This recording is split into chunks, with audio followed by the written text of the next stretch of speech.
마태복음 16장 21절에서 28절 말씀 가지고 하나님의 일을 생각하라 하는 제목으로 오늘 함께 은혜 나누고자 합니다. 오래전에 제가 한국에 있을 때 TV 프로그램 중에서 진품 명품이라는 프로가 있었습니다. 기억하십니까? 전국 각지에서 자신이 소장한 골동품을 가지고 나오면 그것이 진짜인지 가짜인지 전문가가 평가해주는 프로그램이었습니다. 한 사람이 붓글씨 한 점을 들고 나왔었습니다. 역사적으로 아주 유명한 사람이 직접 쓴 것이라며 본인이 생각하는 감정가를 1억을 써냈습니다.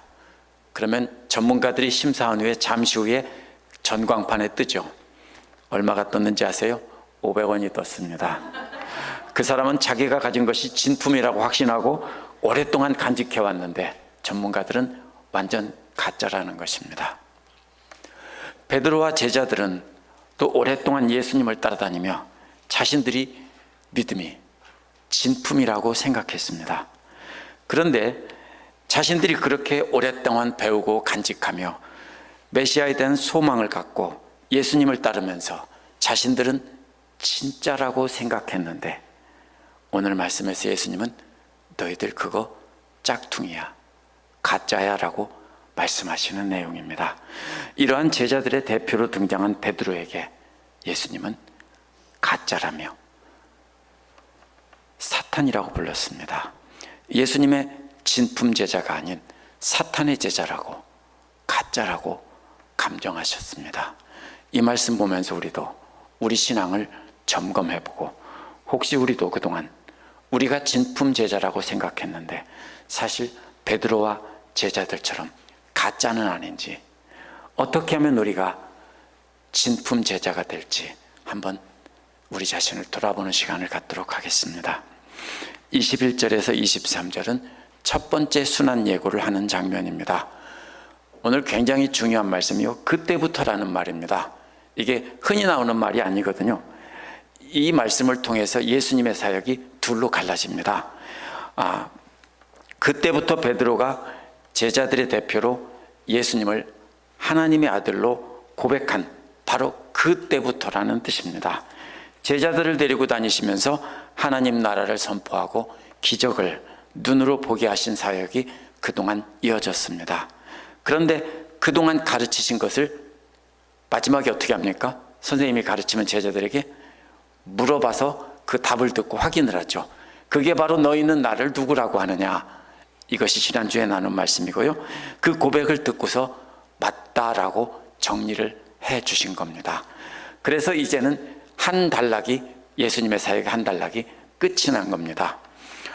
마귀에게 시험을 받으시고 요한이 잡힌 소식을 듣고 그 다음에 4장 17절에 보면 그때부터라는 말이 거기서도 나옵니다.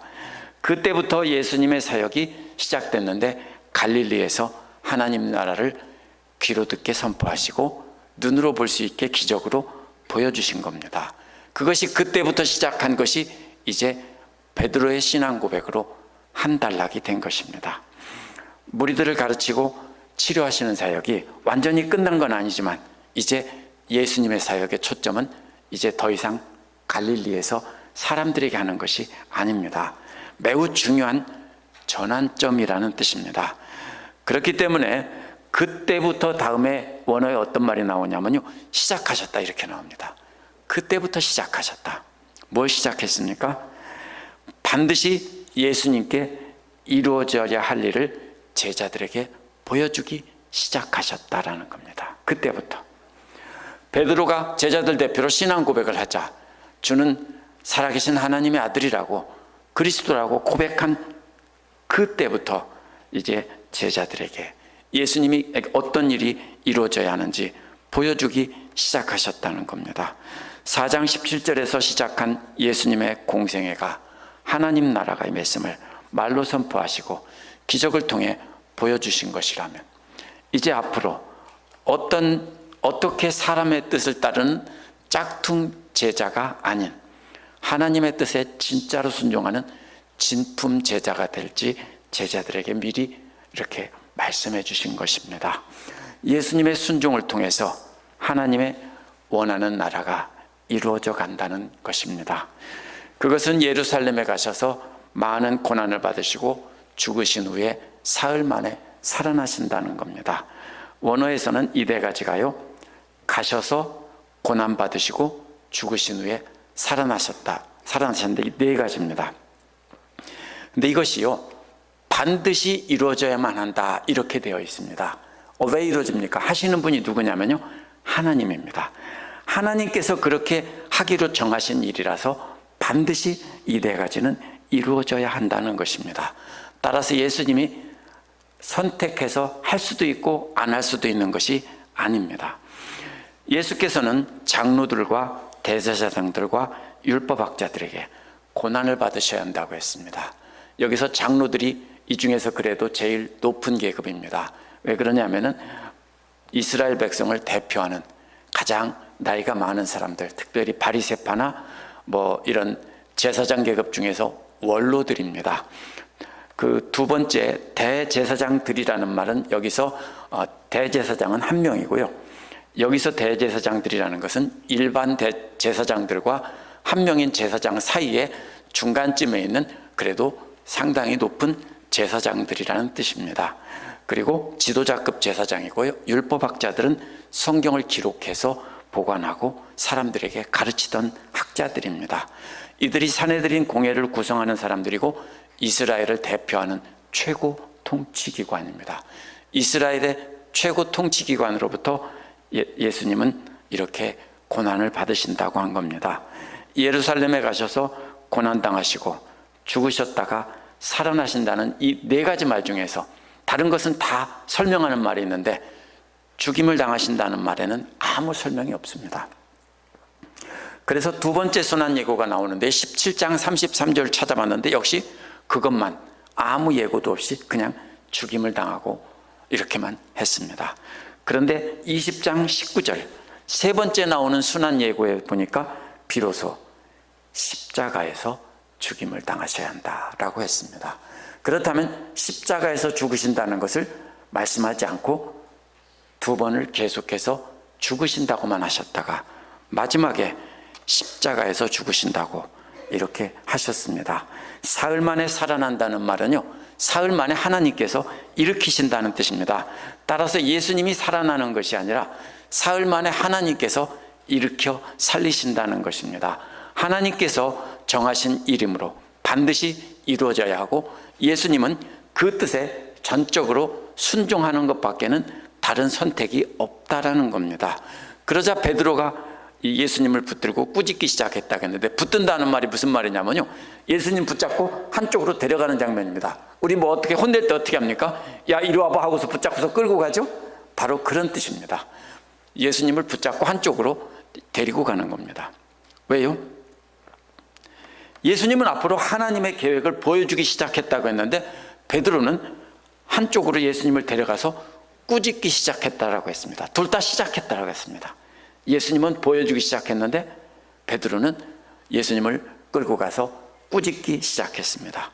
제자가 스승에게 꾸짖는다는 것이 말이 안 되죠. 그래서 개역에서는 간했다라고 했고 세번역에서는 대들었다라고 부드럽게 번역했습니다. 근데 원어는요, 분명히 꾸지람을 했다는 뜻입니다. 예수께서 진품을 보여주고 간직하며 따라오라고 하시자 베드로는 진품을 가짜라고, 그거 버려야 한다고 예수님을 꾸짖고 있는 장면입니다.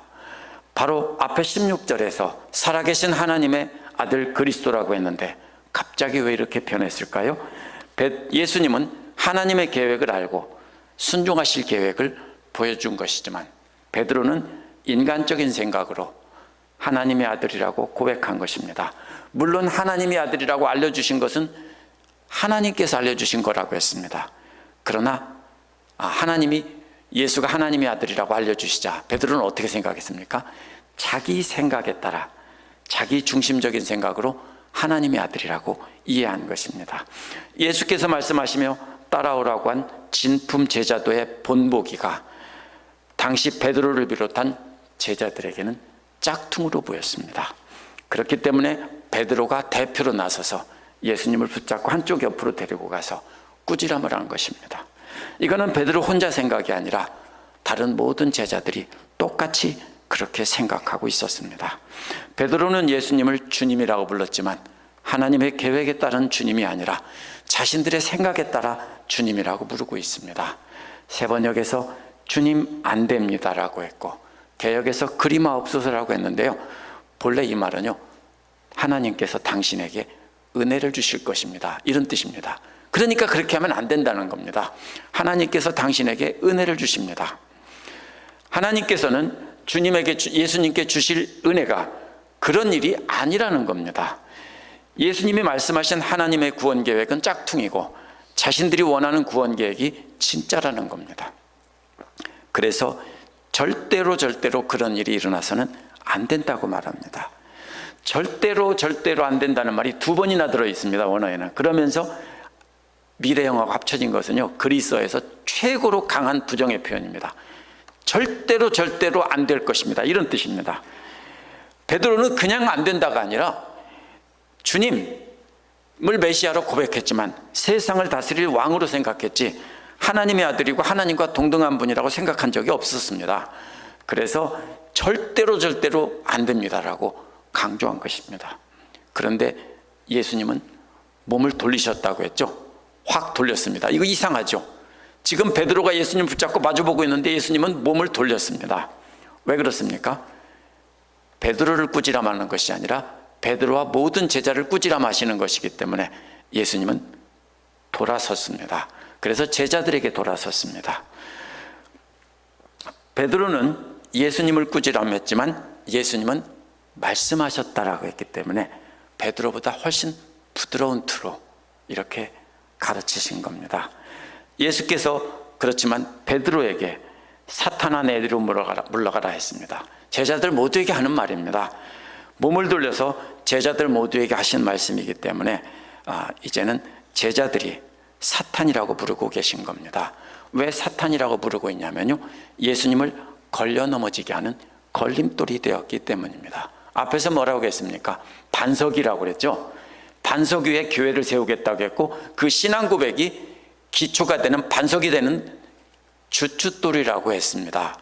그런데 이번에는 그 주춧돌이 빠져나와서 예수님이 가는 하나님의 길을 가로막고 서 있기 때문에 너는 이제 반석이 아니라 걸림돌이 됐구나, 이런 뜻입니다. 4장 10절에서도 사탄이 예수님께 고난 없이 세상 영광을 차지하도록 하겠다고 하자 예수님이 사탄아 물러가라 라고 했습니다. 예수께서 침례를 받으신 다음에 하늘에서 소리가 나서 내 사랑하는 아들이라고 한 다음에 사탄이 시험했습니다. 그거 잘 봐야 됩니다. 하나님의 아들이라는 음성이 하늘에서 들렸을 때 예수님 마음이 어떻겠습니까? 우쭐하지 않았겠어요? 그 다음에 사탄이 시험했습니다. 사탄의 시험은 십자가의 고난 없이 하나님의 아들로서 세상 모든 영광을 차지하라는 것입니다. 처음부터 사탄도 짝퉁 영광을 하나님의 진품 영광으로 제시했습니다. 그런데 이번에는 베드로를 통해서 살아계신 하나님의 아들이라는 소리를 들었습니다. 이 말을 들은 뒤에도 십자가의 고난 없이 하나님의 아들로 세상 모든 영광을 차지하라고 베드로가 했기 때문에 꾸지람을 한 것입니다. 베드로가 사탄이 제시한 짝퉁을 들고 나와서 그게 진짜라고 했기 때문에 예수님은 복이 있다라고 칭찬했는데 금방 바로 사탄아 물러가라 라고, 너는 걸림돌이 됐구나, 이런 뜻입니다. 이유는 베드로가 하나님의 일을 생각하지 않고 사람의 일만 생각한다는 것입니다. 예수님처럼 하나님의 일을 따라, 하나님의 계획을 따라가야 하는데 그것이 하나님의 일인데, 베드로처럼 사람의 일, 이스라엘을 구원하고 자기들이 왕의 신하가 되어서 높은 자리를 차지하고 사는 것, 이것이 사람의 일입니다. 그것이 바로 사탄입니다. 24절에서 28절은 그렇게 책망한 뒤에 예수께서 제자들에게 말씀하셨습니다. 따라서 베드로만 책망한 것이 아니라 모든 제자들을 책망하신 겁니다. 베드로는 모든 제자들의 대표로 말한 것이기 때문에 대표로 책망을 들은 것뿐입니다. 제자들에게 가르치신 말씀은 이제 어떤 것이 짝퉁이 아닌 진품 명품이냐, 이런 뜻입니다. 세 단계를 거쳐야 한다고 했습니다. 진품이 되려면, 예수님처럼 진짜 하나님의 길을 따라가는 진품이 되려면 세 가지를 거쳐야 된다는 겁니다. 첫 번째는 자기를 부인하라는 것입니다. 이것은 십자가를 지기 위한 준비 단계입니다. 십자가를 그냥 질 수 없습니다. 그래서 자기를 부인한다는 말은요, 자기의 생각을 내려놓는다는 뜻입니다. 베드로와 제자들에게 있어서 자기들 생각이 뭡니까? 예수님이 유대인을 다스리는 왕이 되고 자기들은 예수님을 따라 높은 자리에 앉는 것입니다. 그게 하나님의 아들 그리스도입니다. 그런데 예수님은 엉뚱하게 죽는 길로 가겠다고 하니까 끌고 가서 꾸지람을 했던 것입니다. 예수님을 따라가려면 세상에서 성공하려고 했던 생각을 내려놓고 예수님께서 말씀하신 그 길을 따라가야 했습니다. 그래서 인간적인 욕심을 내려놓아야 한다는 것이 자기를 부인한다는 뜻입니다. 교회의 기초가 되어서 땅에 묻혀 있어야 할 베드로와 제자들의 신앙이 툭 튀어나와서 하나님의 길을 가로막는, 예수님의 길을 가로막는 걸림돌이 된 것입니다. 오늘날도 마찬가지입니다. 자신을 드러내서 영광을 받으려 한다면 짝퉁 제자도인 걸림돌이 되고요, 우리가 교회에서 파묻혀서 보이지 않는 자리에서 섬긴다면 우리는 진품 제자가 되는 것입니다. 그래서 그 다음에는 자기 십자가를 지라고 했습니다. 두 번째 단계는, 지라고 하는 말은 예수님의 십자가를 지라는 게 아닙니다. 구레네 시몬이 예수님의 십자가를 대신 진 것처럼 예수님의 십자가를 지라는 게 아니라 각자 자기 십자가를 지라는 겁니다. 하나님께서 하나님의 일을 감당하기 위해서 각자에게 자기 십자가를 주실 것인데 그것을 지라는 것입니다. 예수께서 예수님의 십자가를 지고 앞서가는데 제자들은 각자 자기의 십자가를 지고 뒤따라오라는 겁니다. 이것은 죽음까지도 감당하라는 뜻입니다. 원어를 보면 자기를 부인하는 것과 자기 십자가를 지는 것은 딱 한 번 있는, 결정해야 되는 일로 되어 있습니다. 그런데 따라오라는 것은 계속해서 따라오라는 말로 되어 있습니다. 따라서 우리가 짝퉁 제자도를 부인하고 진품 제자도를 집어드는 것까지는요, 한 번 결정하는 일입니다. 그러나 그 다음에 따라가는 것은 죽는 날까지 계속 따라가는 것입니다. 그것이 오늘 말씀의 본뜻입니다. 그렇다면 각자가 자신이 예수 그리스도를 따라가기 위해 져야 할 자기의 몫의 십자가를 지고 예수님의 뒤를 따라 그 죽음의 행진에 참여하라는 것입니다. 진품 제자도를 따라 살아가는 것은 한 번이 아니라 주님 앞에 서는 날까지 평생 따라가야 한다고 했습니다. 바울도 이러한 진품 제자도의 행렬을 뭐라고 합니까? 쭉 포로 행렬이 따라오는데 맨 끝에 자기가 끌려가고 있다, 이렇게 표현을 한 것도 바로 이렇게 십자가를 지고 따라오라는 말씀을 가지고 바울이 말한 것입니다. 이어서 제자들이 왜 각자 자기 십자가를 지고 예수님을 따라 죽음의 행진에 참여해야 되는지 이유를 설명하는데요, 누구든지 자기 목숨을 구하기를 원하는 사람은 자기 목숨을 잃을 거라고 했습니다. 그러나 반대로 예수님 때문에 자기 목숨을 잃는 사람들은 그 목숨을 발견할 것이라고 했습니다. 목숨은 육체적인 생명만을 말하는 것이 아니라 영과 육을 합한 존재 전체이고 장차 몸의 부활과 함께 영원히 살 그러한 존재를 말하는 것입니다. 전에도 십자가를 지는 것과 자신을 죽이는 것을 연결해서 말씀한 것이 마태복음 앞에서 나옵니다. 10장 38절 39절에서는 십자가를 지고 따라오지 않는 자가 합당하지 않다고 말씀하신 다음에 그 다음에 예수님을 위해서 자기 목숨을 내놓는 것을 말씀하셨습니다. 십자가를 지고 따라가는데 가장 극복하기 어려운 것이 바로 뭐냐면 자기 사랑이기 때문입니다. 내 안에 중심의 주인으로 잡고 있는 나를 죽이고 나를 그 자리에서 끄잡아 내려놓지 않는다면 우리는 주께서 내게 맡기신 십자가를 지고 따라갈 수 없다는 것입니다. 그래서 먼저 자기를 부인하고 그 다음에 지라고 한 것입니다. 그래서 10장 39절에서도 자기 목숨을 얻으려는 사람은 목숨을 잃을 것이고 나를 위하여 자기 목숨을 잃는 사람은 목숨을 얻을 것이라고 하신 겁니다. 이 세상에서 자기 생각대로 잘 살려고 하다가 영원한 생명을 잃어버린다는 겁니다. 반대로 자기 생각 죽이고 예수께서 우리에게 맡기신 십자가를 지고 예수님의 행렬에 참여한다면 우리는 영원한 생명을 찾게 된다는 것입니다. 그렇기 때문에 예수님을 따르는 사람들은 자기 사랑을 내려놓고 자기 십자가를 지고 예수님이 앞서가신 죽음 행렬에 따라가라는 것입니다. 왜 제자들이 각자 자기 십자가를 지고 예수님을 뒤따라가야 되는지 두 번째 이유를 설명하시는데요. 그것은 만약 사람이 온 세상을 얻고도 제 목숨을 잃는다면 무슨 이득이 있겠냐는 겁니다.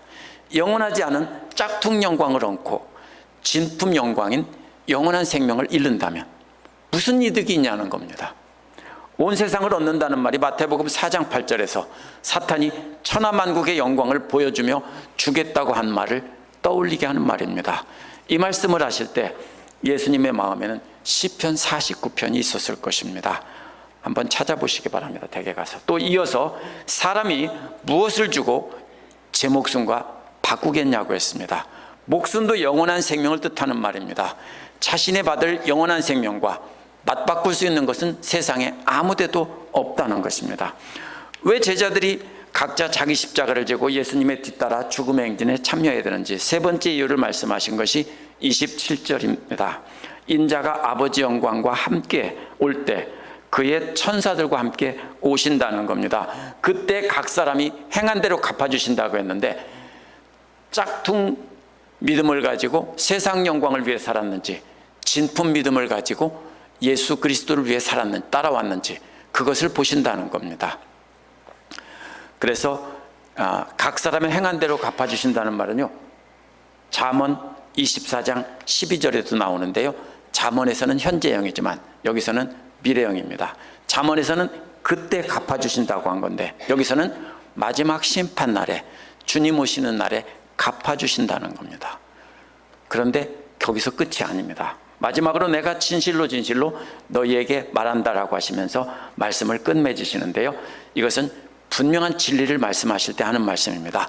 그것이 뭐냐면요, 여기 서 있는 사람 중에 몇 사람은 죽음을 결코 맛보지 않을 것이다. 언제까지요?